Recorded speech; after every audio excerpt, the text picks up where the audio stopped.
Welcome to Think Big with Dan and Qasim. Join hosts Dan Melnick and Qasim Masood as they explore big ideas, limitless possibilities, and engage with visionaries, entrepreneurs, and thought leaders who dare to dream big, get inspired, motivated, and find practical tips for personal growth. Think big, dream bigger, and ignite your potential. Welcome to Think Big with Dan and Qasim, and our guest today is Sean Busch. So Sean, if you want to go ahead and introduce yourself, tell us where you live and what you do. Dan, thanks for having me. My name is Sean Busch. I live in Westport, Connecticut, formerly in Austin for 15 years, but recently moved back. And I am the founder of Dad Mode. As you will see the products here, Dad Mode is a line of household cleaning and laundry products catered to dads, which is a market that's never been tackled before. All household cleaning and laundry products have always been catered at mom, and we wanted to create something bold and fresh and a little bit suggestive, humorish, and do so with a great sandalwood and suede scent in aluminum bottles. So we just launched a couple months ago. So were you cleaning and then you just were looking for good products? Like what made you kind of want to go ahead and start this business? I have been in cleaning since I was 16. First company I started was a car detailing company, and I was able to acquire new customers through the early forms of social media, which was online discussion forums. And then naturally, I started to attract manufacturers of chemicals and detailing equipment, and I started to help them develop their products. And I loved it. I really enjoyed watching products come to life and the before and after sort of transition that they made visually, and kind of continued that. I moved into my corporate career via a couple of contacts I had from my detailing business.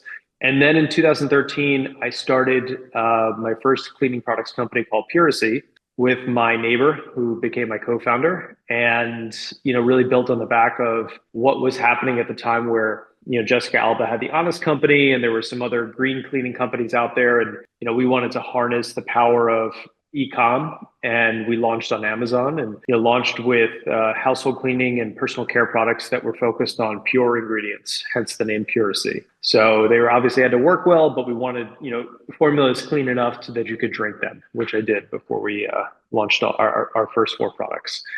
And yeah, we scaled that business over 7 years before moving into Target and then Walmart. And then we sold the company in 21. And I stayed on until the end of 23. And then, at that time, I had some time to come up for air and look at different things and realized that COVID had shifted a lot of things, as we know, but one of the big things was dads were obviously working from home a bit more, and then naturally just contributing to the household from a chore standpoint a little bit more. And I kind of looked at it and I was like, hey, what has happened in men's grooming over the past 10 to 15 years with brands like Dr. Squatch, and now you have 2 aisles at Target that are all dedicated to men's grooming products. And you start to take that and you take Dude Wipes and you take Liquid Death, and all of a sudden you can create a business case around this. So we did some consumer research and realized that dads were doing more, and we wanted to find out what made them tick. So that's kind of how we came up with these products. And so we selected the products and the branding around them. But the big sort of rally cry that we're kind of building this around is that dads who clean more get laid more. And there's some good science to support that. So, we're trying to empower dads to be more present and frankly, better dads, and showing their kids that dad may make money or dad may do stuff in the yard or the garage, which has been a traditional male role. But now dad's also helping out around the house with cleaning the kitchen or doing the laundry. That's awesome. So I guess in terms of your vision for the business, obviously that you mentioned that your background, you've been in D2C and Amazon, but also retail. Do you view it as a product that's going to be more retail focused or D2C? Kind of what is your vision there? Yeah, so I think part of the impetus around starting another cleaning products brand, because I had a lot of different ideas when I exited Puracy, was, we made a lot of mistakes, right? We did a lot of good things, but at the same time, I feel like there's some things we could have done a lot better, and retail was one of them. So the idea around how we launched this brand was, we launch in year 1 online. Part of the reason is because it's super hard to launch into retail from the outset at day 0. But second was dads that we polled said, yeah, I buy everything on the internet. So we knew that we'd get our best use case and proof points there. But I think that the answer to your question is retail is a big part and will be a big part of this business. We specifically launched the brand with these 4 products and only sell them as these 4 products as a package called the starter set. because we wanted to give that first bite of an a la carte purchase. So let's say one bottle of stain remover to purchase alone to our first retail partner. So those discussions have already started, and it's really just going to be about proving concept this year and creating and finding which content is working the best for our customers. Again, things that we didn't do. We didn't really have a social media presence at Puracy. We just built that business, frankly, on Amazon. So are you focused more on D2C now then as opposed to Amazon? It's mixed. Right now, we're focused more on creating content that, we're trying to find the things that are working. And so that content piece is, it's multifaceted. So we have a TikTok, YouTube, Instagram, and LinkedIn channel that are going well so far. We have a blog as well. And so we're really trying to find which platform as well as which type of content is going to stick. So we're starting to get some traction. Like I said, we're only about 2 months in, but we're finding what's working for people, which was pretty parallel to what we had hypothesized from the outset. So do you have a lot of, father influencers, things like that? Is that kind of who you're going after? How are you kind of what kind of content are you putting out there to actually, get this in front of people? So right now, the content that's working is more on the sort of edutainment side of things, just providing some humor around education on how to use these products. How do I remove stains? How do I know how big my laundry load is? All those sort of common questions that may seem obvious to moms, but to dads, they're not. In terms of partners, it runs the gamut. We've actually had a lot of female partners as well, because they kind of look at it from the standpoint of, if I can empower my husband to do a little bit more around the house, that's awesome. But also, mom still is the gatekeeper to household consumables in the household. So it has to pass the mom test in terms of product performance and safety of ingredients. And then, the other benefit we have is that we don't use plastic bottles. So that's an easy one to get in with. Have also started to partner with laundry experts, which has been a unique one that I haven't worked with in the past before. There's people out there on Instagram and TikTok with hundreds of thousands of followers, and all they do is talk about laundry, and which I find, really fascinating. But yeah, I mean, they have very sticky audiences, very engaged people following them. So that's been a nice outlet for us to kind of start off with. And then, yeah, I mean, dad influencers as well. That one is, we're still trying to get some traction as a small brand. Obviously we have a very limited budget to work from, but we think we have a unique product offering here that really empowers dads. So we have some things in the works in that front. Yeah, for sure. Yeah, I mean, I think that's a good point, because I mean, just based on doing the show, talking to folks, it seems like from stats that I've seen that most households that the mom actually makes most of the purchase decisions. So I think it's a very interesting play, because definitely if somebody's wife sees your product, they can encourage other moms to buy the product and say, hey, listen, this is how I got my husband to actually go and start cleaning, because this is super cool. It works great, and it makes it more fun for them to actually engage in this activity. That's exactly right.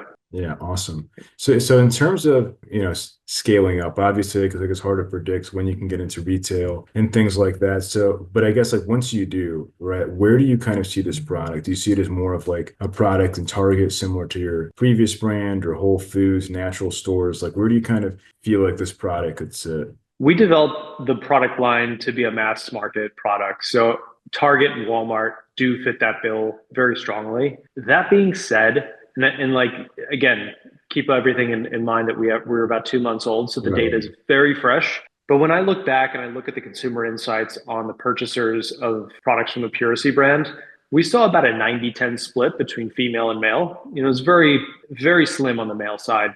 And that rarely changed. I think towards the end of my tenure there, it started to creep up a little bit, around 12%, but still very small. The data that I pulled last week showed that 58% of our purchases are from men, which is really strong so far. So I think what that leads into is something that we had put out, in our initial business plan. I think we start to fit into brands like Home Depot, Ace Hardware, and Lowe's, because of the male purchaser, because of the fact that COVID has really shifted their planogram. So household cleaning has moved sort of to the front of the store, right near the cash registers. So it's almost a point of sale type of product. And, being able to have a display that says dad mode on it and has these cool aluminum bottles. And, we're going to have some cool refills coming out next year with these. That I think starts to play into that male mindset, because right now everything is, it's the same stuff you can buy, right? If you think about Home Depot and Lowe's, like you could buy Tide anywhere. You could buy Tide at the gas station. So there's not really anything unique there. They have, Simple Green and some of that more industrial type cleaners, but there's not a household cleaning product right now that really speaks to men. And so I think that's where we kind of cut through the noise. That makes sense. So obviously, to start any brand, it takes time. It takes, in terms of manufacturing, things like that. So for you to actually go and start this brand, obviously that, because we spoke about that you have experience in the space, but did you have chemists or manufacturers that you work with, or did you kind of like do some of the early stage products yourself? I mean, what did that look like for you? So we developed the products with chemists that we have worked with before, that are non-competitive to our previous brand, but we had worked with before. We use a different manufacturer now than we did with my previous brand. So there's definitely a line in the sand on that front. But a lot of the chemical manufacturers that we source from are still the same. The enzyme companies for our laundry products, for instance, are the same. Fragrance company is the same. So, as long as there's sort of, IP protection in place, then we're sort of safe to work with those. But I think the chemist one is a unique position because that's my background, is developing products like this. And what I do is I gather as much feedback as humanly possible from consumers, and then I aggregate that, and then I'm able to sort of dissect and translate that into chemist speak. And so I serve as sort of this intermediary on the product dev side. And we did a lot of that on the front end of this product line. With Puracy, it was like an ongoing process. But I do imagine that that'll happen ongoing. So I think a chemist partner is kind of paramount. Also one that, we work differently than most cleaning product companies. Most cleaning product companies go to a chemist or a contract manufacturer and they say, here's my target price that I want to hit, my target cost. And we can't go above it. Make me a hand soap, make me a stainless steel cleaner. Where we start is, here are the ingredients we don't want to use, so the bad ingredients. Here's the primary, secondary, and tertiary endpoints that we want to achieve. Here's how we want the product to work from a performance standpoint. And then let's figure it out. Can we do it?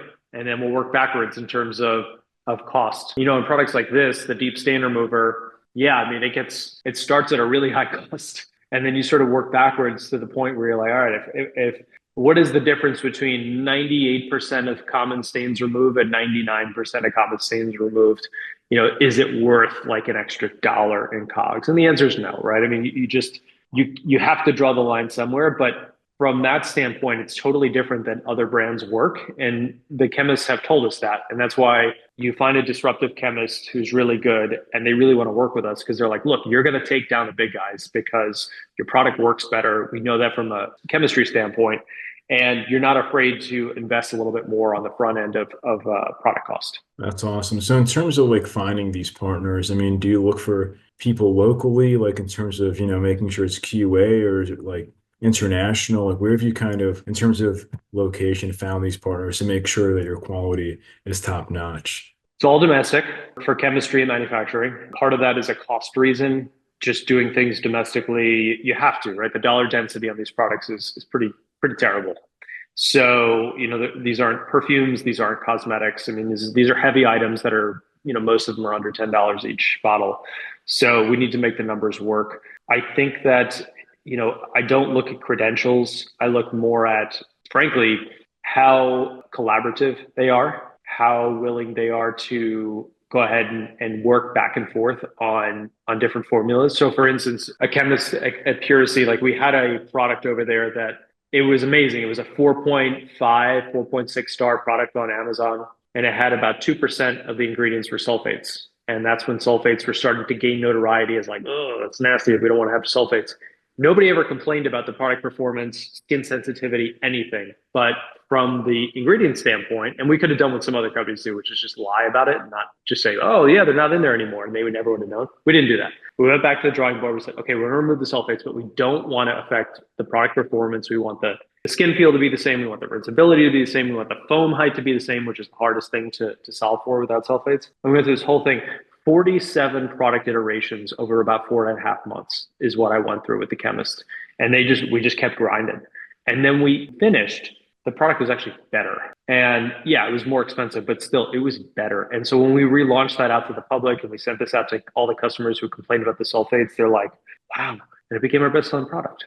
And so, that sort of is my commitment to, product superiority. I think that's awesome. Yeah, I think it's like so many brands today that they overlook product. And I think when your focus is getting the best product out there to the market, everything else will follow. Obviously, marketing is so important, but like having a good product is really so, so important. I'm glad that you guys are focusing on quality. I mean, obviously branding is awesome, but quality of your product is super, super important. It's incredibly important. I can, especially with cleaning, because cleaning is, especially with like laundry stain remover, it's a binary experience. This product either works or it doesn't. Right. And if it doesn't, you're out, especially as a new brand. So for us, I had to take a couple of steps back because I knew that traditionally dads are just not as versed in sort of the intricacies of household cleaning, and tried to make these as simple as possible. Like I wanted to, truncate the directions to 20 words or less for any circumstance, just so dads look at it and they're like, oh, okay, got it. And so that's a really difficult thing to do, especially with like a surface cleaner where you want to be able to use it on electronics as well as stovetops, which are, two different mess loads, and you want them to be streak free on both. So yeah, a lot of work on product dev. For sure. So obviously that you just launched this brand, but if we're going to have this conversation again in 1 year from now, where do you see things going for your business? 1 year from now, we should be gearing up to launch into retail. That's our goal, is to launch in the spring/summer of 26. That really just depends on the calendar of whichever retailer we sort of connect with and launch with. But next year for sure. I think at that point we have a great handle on our customer acquisition strategy and what content is working, and then that allows us to help drive footsteps into the door of that retailer. And that's much different than what we did at Puracy, and kind of why I wanted to have another crack at this was, we built a great brand on Amazon, and we started to differentiate on D2C, and then we moved, we started that brand in 13, and then we launched into Target in 19, and we got like 28 products into Target, 4 different categories right from the outset. And we thought it was awesome. And, we just figured we'd put them on shelf and they'd sell like hotcakes, just like on Amazon. And that didn't happen. And, so I think we were a little bit naive in terms of our retail strategy. We didn't have it ironed out. We didn't have a way to drive customers into the stores, because people are like, well, you've already trained me to buy this on Amazon. Why would I go into stores to buy it? So yeah, so that became a big uphill battle for that brand. And so with Dad Mode, it's much, much different, because we know that point of sale emphasis. And like, we also designed this. So we take a step back. We hired a branding firm to work on this design.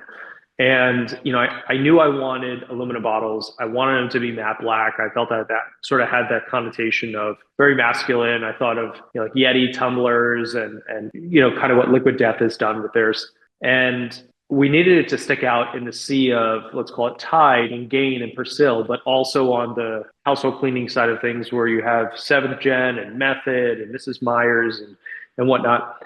And so like black really stood out. You have these shields on the front, and you have this exposed aluminum kind of coming through and shimmering in the light. It just needed to pop on shelf. So we actually line these things up on shelves and, mock these things up on our own, which is exactly what retailers do. But from a consumer standpoint, we knew that, you have 3 to 5 seconds to stop people in their tracks. And so how are you going to do this? And so, we felt that this was the best way to do so. And I think it's going to really shine on shelf.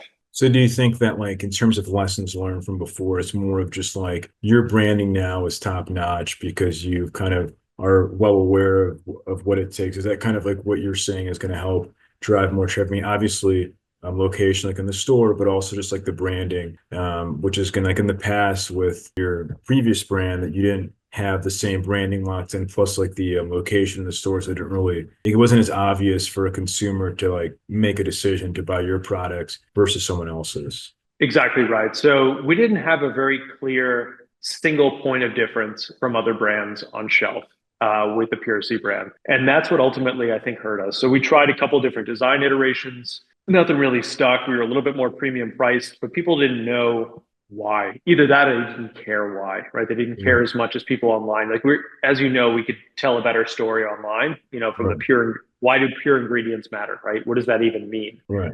With dad mode, it's very clear, right? So aluminum versus plastic, it's very apparent. You have black bottles versus everything else. You have you know a very distinctive branding message of okay, this is for dads, right? Or it's designed for dads, which is very different.